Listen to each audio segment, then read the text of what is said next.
أعوذ بالله من الشيطان الرجيم. بسم الله الرحمن الرحيم. الحمد لله الذي أنزل على عبده الكتاب ولم يجعل له عوجا قيما لينذر بأسا شديدا من لدنه ويبشر المؤمنين الذين يعملون الصالحات أن لهم أجرا حسنا ماكثين فيه أبدا وينذر الذين قالوا اتخذ الله ولدا ما لهم به من علم ولا لآبائهم كبرت كلمة تخرج من أفواههم إن يقولون إلا كذبا فلعلك باخع نفسك على آثارهم إن لم يؤمنوا بهذا الحديث أسفا إنا جعلنا ما على الأرض زينة لها لنبلوهم أيهم أحسن عملا وإنا لجاعلون ما عليها صعيدا جرزا أم حسبت أن أصحاب الكهف والرقيم كانوا من آياتنا عجبا إذ أوى الفتية إلى الكهف فقالوا ربنا آتنا من لدنك رحمة وهيئ لنا من أمرنا رشدا فضربنا على آذانهم في الكهف سنين عددا ثم بعثناهم لنعلم أي الحزبين أحصى لما لبثوا أمدا نحن نقص عليك نبأهم بالحق إنهم فتية آمنوا بربهم وزدناهم هدى وربطنا على قلوبهم إذ قاموا فقالوا ربنا رب السماوات والأرض لن ندعو من دونه إلها لقد قلنا إذا شططا هؤلاء قومنا اتخذوا من دونه آلهة لولا يأتون عليهم بسلطان بين فمن أظلم ممن افترى على الله كذبا وإذ اعتزلتموهم وما يعبدون إلا الله فأووا إلى الكهف ينشر لكم ربكم من رحمته ويهيئ لكم من أمركم مرفقا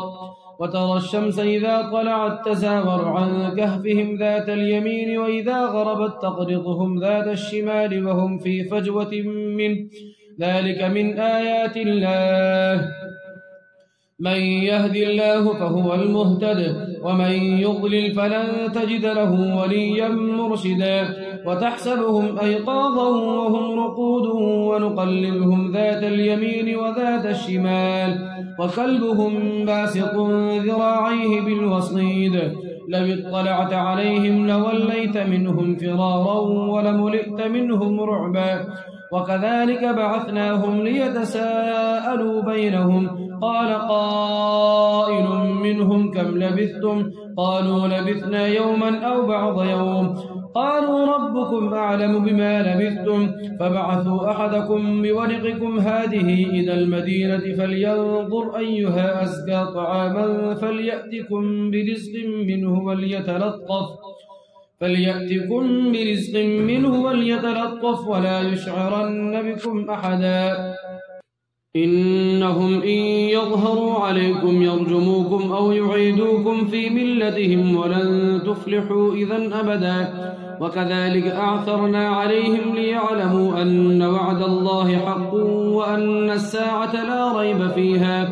إذ يتنازعون بينهم أمرهم فقالوا بنوا عليهم بنيانا ربهم أعلم بهم قال الذين غلبوا على أمرهم لنتخذن عليهم مسجدا فيقولون 3 رابعهم كلبهم ويقولون 5 سادسهم كلبهم رجما بالغيب ويقولون 7 وثامنهم كلبهم قل ربي أعلم بعدتهم ما يعلمهم إلا قليل فلا تمار فيهم إلا مراء ظاهرا ولا تستفت فيهم منهم أحدا ولا تقولن لشيء إني فاعل ذلك غدا إلا أن يشاء الله واذكر ربك إذا نسيت وقل عسى أن يهديني ربي لأقرب من هذا رشدا ولبثوا في كهفهم 300 سنين وازدادوا 9 قل الله أعلم بما لبثوا له غيب السماوات والأرض أبصر به وأسمع ما لهم من دونه من ولي ولا يشرك في حكمه أحدا واتل ما أوحي إليك من كتاب ربك لا مبدل لكلماته ولن تجد من دونه ملتحدا واصبر نفسك مع الذين يدعون ربهم بالغداة والعشي يريدون وجهه ولا تعد عيناك عنهم تريد زينة الحياة الدنيا ولا تطع من أغفلنا قلبه عن ذكرنا واتبع هواه وكان أمره فرطا فقل الحق من ربكم فمن شاء فليؤمن ومن شاء فليكفر إنا أعتدنا للظالمين نارا أحاط بهم سرادقها وإن يستغيثوا يغاثوا بماء كالمهل يشوي الوجوه بئس الشراب وساءت مرتفقا إن الذين آمنوا وعملوا الصالحات إنا لا نضيع أجر من أحسن عملا أولئك لهم جنات عدن تجري من تحتهم الأنهار يحلون فيها من أساور من ذهب ويلبسون ثيابا خضرا من سندس واستبرق متكئين فيها على الأرائك نعم الثواب وحسنت مرتفقا واضرب لهم مثل الرجلين جعلنا لأحدهما جنتين من أعناب وحففناهما بنخل وجعلنا بينهما زرعا كلتا الجنتين آتت أكلها ولم تظلم منه شيئا وفجرنا خلالهما نهرا وكان له ثمر فقال لصاحبه وهو يحاوره أنا أكثر منك مالا وأعز نفرا ودخل جنته وهو ظالم لنفسه قال ما أظن أن تبيد هذه أبدا وما أظن الساعة قائمة ولئن رددت إلى ربي لأجدن خيرا منها منقلبا قال له صاحبه وهو يحاوره أكفرت بالذي خلقك من تراب ثم من نطفة ثم سواك رجلا لكن هو الله ربي ولا أشرك بربي أحدا ولولا إذ دخلت جنتك قلت ما شاء الله لا قوة إلا بالله إن ترني أنا أقل منك مالا وولدا فعسى ربي أن يؤتيني خيرا من جنتك ويرسل عليها حسبانا من السماء فتصبح صعيدا زلقا أو يصبح ماؤها غورا فلن تستطيع له طلبا وأحيط بثمره فأصبح يقلب كفيه على ما أنفق فيها وهي خاوية على عروشها ويقول يا ليتني لم أشرك بربي أحدا ولم تكن له فئة ينصرونه من دون الله وما كان منتصرا هنالك الولاية لله الحق هو خير ثوابا وخير عقبا واضرب لهم مثل الحياة الدنيا كماء إن أنزلناه من السماء فاختلط به نبات الأرض فأصبح هشيما تذروه الرياح وكان الله على كل شيء مقتدرا المال والبنون زينة الحياة الدنيا والباقيات الصالحات خير عند ربك ثوابا وخير أملا ويوم نسير الجبال وترى الأرض بارزة وحشرناهم فلم نغادر منهم أحدا وعرضوا على ربك صفا لقد جئتمونا كما خلقناكم أول مرة بل زعمتم أن لن نجعل لكم موعدا ووضع الكتاب فترى المجرمين مشفقين مما فيه ويقولون يا ويلتنا ما لهذا الكتاب لا يغادر صغيرة ولا كبيرة إلا أحصاها ووجدوا ما عملوا حاضرا ولا يظلم ربك أحدا وإذ قلنا للملائكة اسجدوا لآدم فسجدوا إلا إبليس كان من الجن ففسق عن أمر ربه أفتتخذونه وذريته أولياء من دوني وهم لكم عدو بئس للظالمين بدلا ما أشهدتهم خلق السماوات والأرض ولا خلق أنفسهم وما كنت متخذ المضلين عضدا ويوم يقول نادوا شركائي الذين زعمتم فدعوهم فلم يستجيبوا لهم وجعلنا بينهم موبقا ورأى المجرمون النار فظنوا أنهم مواقعوها ولم يجدوا عنها مصرفا ولقد صرفنا في هذا القرآن للناس من كل مثل وكان الإنسان أكثر شيء جدلا وما منع الناس أن يؤمنوا إذ جاءهم الهدى ويستغفروا ربهم إلا أن تأتيهم سنة الأولين أو يأتيهم العذاب قبلا وما نرسل المرسلين إلا مبشرين ومنذرين ويجادل الذين كفروا بالباطل ليدحضوا به الحق واتخذوا آياتي وما أنذروا هزوا ومن أظلم ممن ذكر بآيات ربه فأعرض عنها ونسي ما قدمت يداه إنا جعلنا على قلوبهم أكنة أن يفقهوه وفي آذانهم وقرا وإن تدعوهم إلى الهدى فلن يهتدوا إذا أبدا وربك الغفور ذو الرحمة لو يؤاخذهم بما كسبوا لعجل لهم العذاب بل لهم موعد لن يجدوا من دونه موئلا وتلك القرى أهلكناهم لما ظلموا وجعلنا لمهلكهم موعدا وإذ قال موسى لفتاه لا أبرح حتى أبلغ مجمع البحرين أو أمضي حقبا فلما بلغا مجمع بينهما نسيا حوتهما فاتخذ سبيله في البحر سربا فلما جاوزا قال لفتاه آتنا غداءنا لقد لقينا من سفرنا هذا نصبا قال أرأيت إذ أوينا إلى الصخرة فإني نسيت الحوت وما أنسانيه إلا الشيطان أن أذكره واتخذ سبيله في البحر عجبا قال ذلك ما كنا نبغي فارتدا على آثارهما قصصا فوجدا عبدا من عبادنا آتيناه رحمة من عندنا وعلمناه من لدنا علما قال له موسى هل أتبعك على أن تعلمني مما علمت رشدا قال إنك لن تستطيع معي صبرا وكيف تصبر على ما لم تحط به خبرا قال ستجدني إن شاء الله صابرا ولا أعصي لك أمرا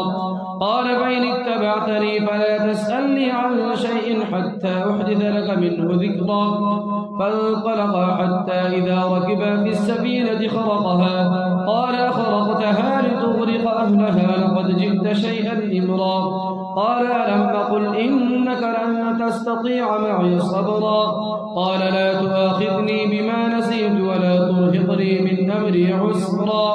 فانطلقا حتى إذا لقيا غلاما فقتله قال أقتلت نفسا زكية بغير نفس لقد جئت شيئا نكرا قال ألم أقل لك إنك لن تستطيع معي صبرا قال إن سألتك عن شيء بعدها فلا تصاحبني قد بلغت من لدني عذرا فانطلقا حتى إذا أتيا أهل قرية استطعما أهلها فأبوا أن يضيفوهما فوجدا فيها جدارا يريد أن ينقض فأقامه قال لو شئت لاتخذت عليه أجرا قال هذا فراق بيني وبينك سأنبئك بتأويل ما لم تستطع عليه صبرا أما السفينة فكانت لمساكين يعملون في البحر فأردت أن أعيبها وكان وراءهم ملك يأخذ كل سفينة غصبا وأما الغلام فكان أبواه مؤمنين فخشينا أن يرهقهما طغيانا وكفرا فأردنا أن يبدلهما ربهما خيرا منه زكاة وأقرب رحما وأما الجدار فكان لغلامين يتيمين في المدينة وكان تحته كنز لهما وكان أبوهما صالحا فأراد ربك أن يبلغا أشدهما ويستخرجا كنزهما رحمة من ربك وما فعلته عن أمري ذلك تأويل ما لم تسطع عليه صبرا ويسألونك عن ذي القرنين قل سأتلو عليكم منه ذكرا إنا مكنا له في الأرض وآتيناه من كل شيء سببا فأتبع سببا حتى إذا بلغ مغرب الشمس وجدها تغرب في عين حمية ووجد عندها قوما قلنا يا ذا القرنين إما أن تعذب وإما أن تتخذ فيهم حسنا